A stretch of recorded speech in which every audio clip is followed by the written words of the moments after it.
Good morning. Today, I will discuss to you A Journey West, Rizal First European Sojourn. This chapter will be on Rizal as he journeyed westward to Europe in a seeming response to Burgos' exhortation. But before of that, let me read to you the learning outcome of this topic. So first, you can get acquainted with Rizal academic journeys in Europe, become familiar of Rizal interactions with some of the liberal thinkers in Europe, realize that apart from being a genius, Rizal had also enjoyed his life and understand and how Rizal's first journey to Europe contributed to the formation of liberal ideas in his consciousness. Word of the day, sojourn, temporary visit or vacation. So let's continue. The first discussion will be on the pre-university travels of Jose Rizal. So the pre-university sojourn will details events from his departure in Manila until reach Madrid. So for whatever practical purpose, this may serve tracing his journey will give everyone a feel of what travel was like back then. As you can see in the PowerPoint, these are the chronological presentation of the events during Rizal travels and timeline. This is intended to show an early way to identify the temporal relation between said events. This is especially crucial since, as affirmation events, they saddle the timeline of the three main topics will be talked about, hence the timeless will serve as the reference point. So, the timeline of Rizal travel start at May 3, 1882 when Rizal on board Salvadora left Manila for Singapore. As you can see, on May 9, 1882, Rizal arrived in Singapore. So, I will be not discussing this because you can read it in the book. In our book in Rizal, I will introduce the important events that happened only in Rizal travel. So, on June 7, 1882, Rizal arrived at Port Said, the northern terminal of the canal. Then, June 11, 1882, Rizal arrived at the Italian city Naples. On December 31, 1882, Rizal declaimed his Mi Piden Versus. On November 3, 1882, Rizal enrolled in Universidad Central de Madrid in medicine, philosophy, and letters. On January 2, 1884, Rizal proposed to his compatriot the writing about the Philippines by Filipinos. This is the started of the idea behind the Noli Me Tangere. Then on June 21, 1884, Rizal obtained his licentiate in medicine. On June 19, 1885, Rizal obtained his licentiate in philosophy and letters. He also passed the subject, leading to the degree of Doctor of Medicine, but the degree was not awarded because he did not present his thesis and he did not pay for the fees for presentations. So, again, we will go on April 22, 1886. Rizal wrote Alas Flores T. Heidelberg. In April to June 1886 at Wilhelmsfeld, Rizal wrote the final chapter of the novel that he started writing in 1884 while he was in Madrid. I was said that in earlier. This novel was the Noli. Then July 31, 1886, Rizal started his correspondence with Blumentritt. Then on August 14, 1886, Rizal arrived at Leipzig. On October 29, 1886, Rizal left Dresden for Berlin. And February 21, 1887, Noli was published. So on May 11, 1887, Rizal, together with Viola, left Berlin on a tour of Europe. So on May 13, 1887, Rizal arrived at Limitritz in then Bohemia and met Blumentritt for the first time. So this is the first time when Rizal meet Blumentritt. So on May 16, 1887, Rizal left Limitritz. On May 20, 1887, Rizal and Viola arrived at Vienna after a stopover at Prague. On May 24, 1887, they left Vienna on boat via the Danube for Linz.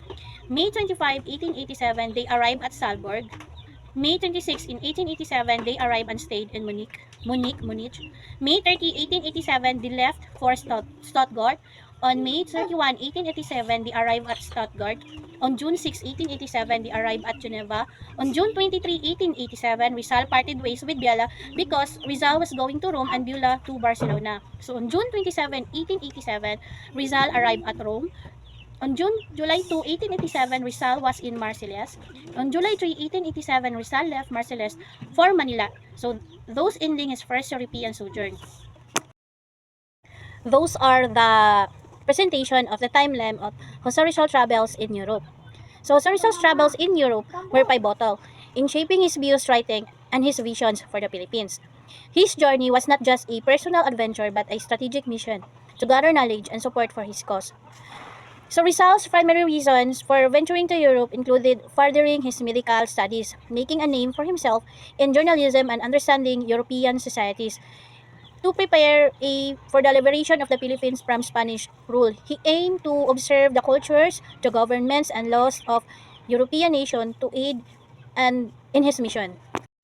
Earlier, in the timeline presentation, Barcelona was mentioned. So, in Barcelona, Rizal was warmly welcomed by fellow Filipinos and began writing El Amor Patrio in June 16, 1882.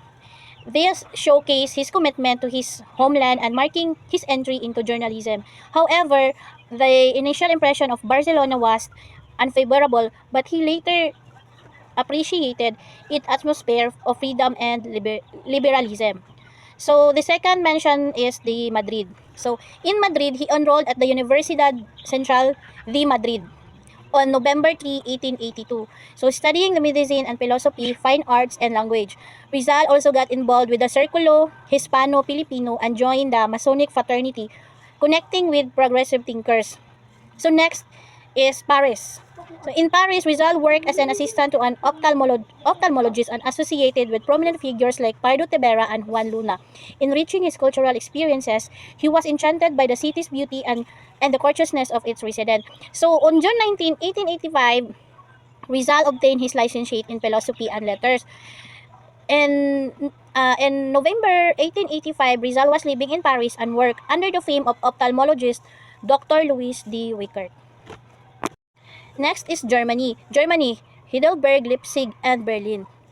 In Heidelberg, Rizal worked at the University Eye Hospital and appreciated German society and culture.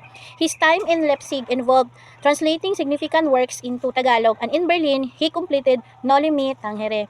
So, in the last part of the timeline, Maximo Viola was mentioned. So, grand tour with Maximo Viola. Rizal visited Dresden, Leipzig, and Prague, Vienna, Switzerland, and Italy, meeting influential figures and experiencing diverse cultures. Rizal's European experiences profoundly influenced his writing and political views, particularly concerning colonialism. He gained a broader perspective on governance and society through friendship with European intellectuals.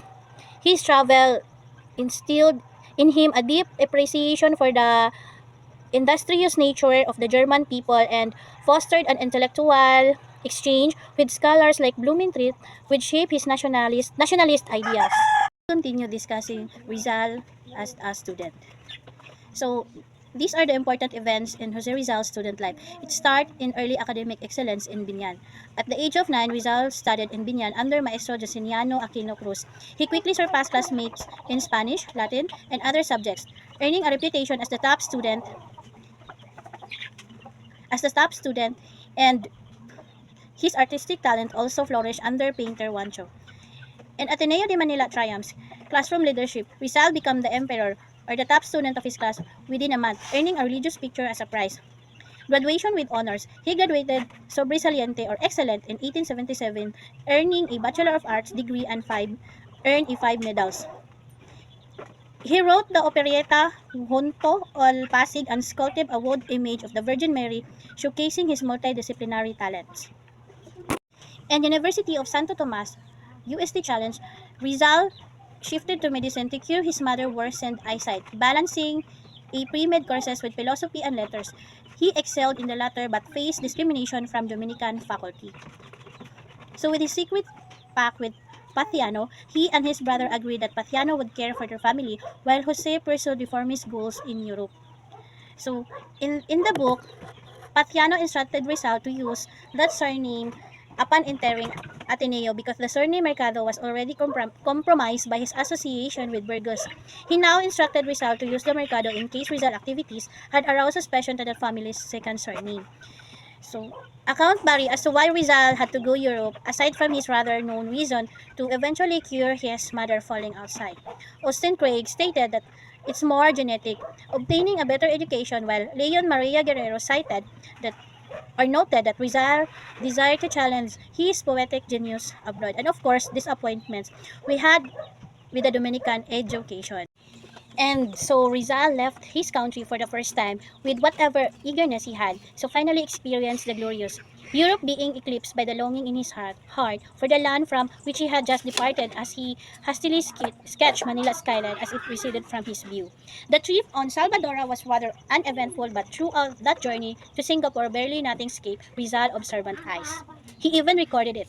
and his diary his observation about the streamer's captain, the Asturian Donato Lecha, describing him as much more refined than his other countrymen and colleagues that have met. Ab- as well as conversation about the impression his Spaniard co-passenger were making about the Philippines and about the ones running the country, friars and government officials alike, most of which revolved around how the Spaniards were making money out of the country.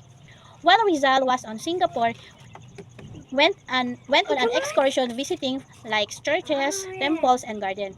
He was looking for a zoo and for women, but a part of these seemingly trivial tours. Rizal observed and admired how the natives of that place were confident of their rights and not fearful for the authorities.